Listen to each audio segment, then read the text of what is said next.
Well, guys, it looks like it's happening.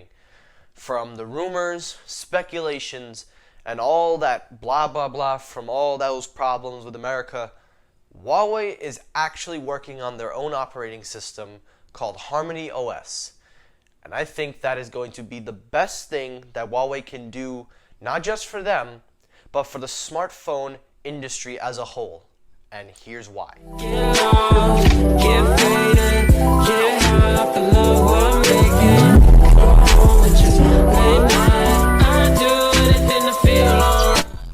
Yo, what's happening, everybody? Michael here. Welcome back to Technoid. And guys, if you have not seen my video where I went to Samsung Unpacked 2019, I know I'm a little off today, guys. I'm in a little rush.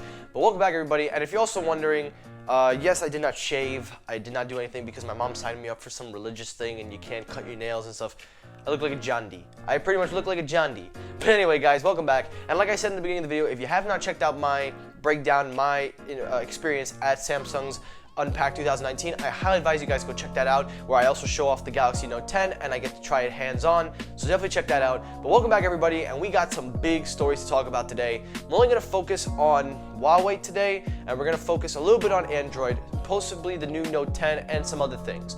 Now let's start it up. So the first story up of the day is obviously the big one, Huawei coming out with Harmony OS. Now this story has been covered by a few YouTubers already, and it's going to start making its round on the internet, so why not just throw my hat in the bag? Now, Harmony OS, there's not too much known about it. There are some things in a press release that was sent out to most people. That information has been leaked out to the internet, and basically what we were able to gather is that Huawei is working on their own operating system. It will not be powered by Android. It won't have any association with Android. It'll be all its own base. They've been working on this for 10 years. 10 years, guys. People are working on innovative smartphones for 10 years. This is an operating system that has been worked on for 10 years, and that takes a lot of guts out on them, so I give them props on that. Harmony OS is shaping up to be something that could possibly be a big change for the smartphone industry, and that's what I wanted to talk about. Sorry, guys. So if you guys don't know, the smartphone industry as a whole is run up by two operating systems, Android and iOS. iOS being a closed source and Android being an open source. That means developers and other people can develop things easier than they would on iOS. And it is more suitable mostly on Android. And iOS obviously is by Apple, so they have their own thing going, but mainly Android runs most of the market. But as you guys know, I have a problem with Android for a hardware perspective and optimization perspective, because anytime a smartphone decides to use Android, the software is not able to be optimized and equal with the hardware that's in the phone, which results in more RAM, more storage, etc. But most companies have been following that up with their own type of agenda. So for example, they have been going with, let's say, Oxygen OS, like skins, trying to optimize better and make an ecosystem kind of, like Samsung One UI, and like I said, Oxygen OS, and for a little while, Huawei OS, or whatever it was called. Well, now Huawei doesn't have to be affiliated, and this is a good thing, because first of all, Android as a whole, I feel like has become so clustered and combusted because they were trying to be something that I just don't think they aren't. And what do I mean by that? Well, if you guys remember last year how they were going with notches on phones and this and that, trying to be iPhones. The software tried to mimic the iPhone to the best that it could. It just really couldn't, because Apple's UI is really just smooth and it's nice. But Android was trying to be something that it wasn't, and I feel that that's the problem with Android. It is trying to be something that it's not. Whereas most companies are trying to get rid of what Android does by doing their own thing, it gets overshadowed. Like Samsung, you want to make an ecosystem with Bixby and all that, but you're using Android as your source. So if you were to make your own user interface, you could probably push Bixby better. You could probably make it look a little bit more cleaner and maybe its own thing instead of having to be powered by Android. And that goes for other smartphone makers. So the fact that Huawei is going out there and like, nah, we don't need Android to be that for us, we can do our own thing, I give them props on that. Now everyone is saying it's going to be a big thing. Yes, it will be a big thing, but not right now, because they just announced it and they're still working on it, although the first phone I believe that's getting it is the Mate 30 Pro, so we'll have to keep our eyes on that. But when the Mate 30 Pro comes out, then it will be bigger than we're talking about right now. We will get a better idea, a better visual representation, and a better idea mostly of what they're going for with this ecosystem, because now they can create their own ecosystem with their own software and their own hardware, being able to optimize and being able to link things. Now, in regards to the whole US situation, I don't know if we're ever going to see it in the US because there are some issues there, but again, don't be surprised if people pick Huawei phones in America.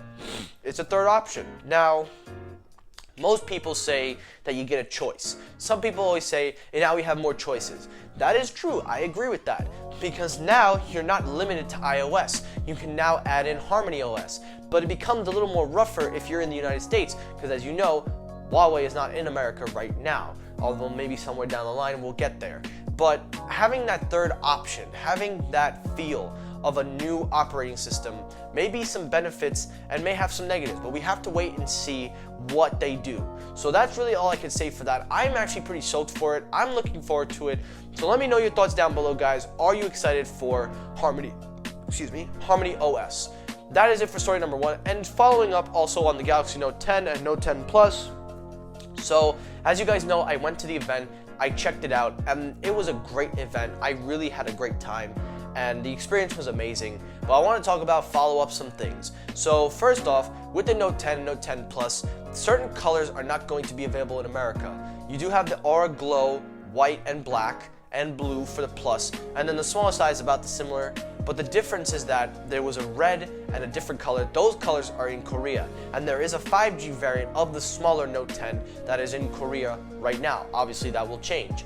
But again, Samsung, why can't you just release the phones nationwide? Why do you have to start in Korea? Why can't you just make the damn thing available? Because the Note 10 Plus 5G will be coming to Verizon and obviously other providers as follows. The problem is that that's the bigger size. You put the 5G variant always on the bigger device. Now, people are going to probably be attracted to the smaller Note, which again, I don't know why they still went to the smaller Note. They did that. But still, there's going to be people that want a smaller Note. Instead, you should probably get a Galaxy. But still, there is going to be a market for that, and you're going to want to put 5G in that. Now, you have a 5G model, which was debuted on stage. You showed it and you said it.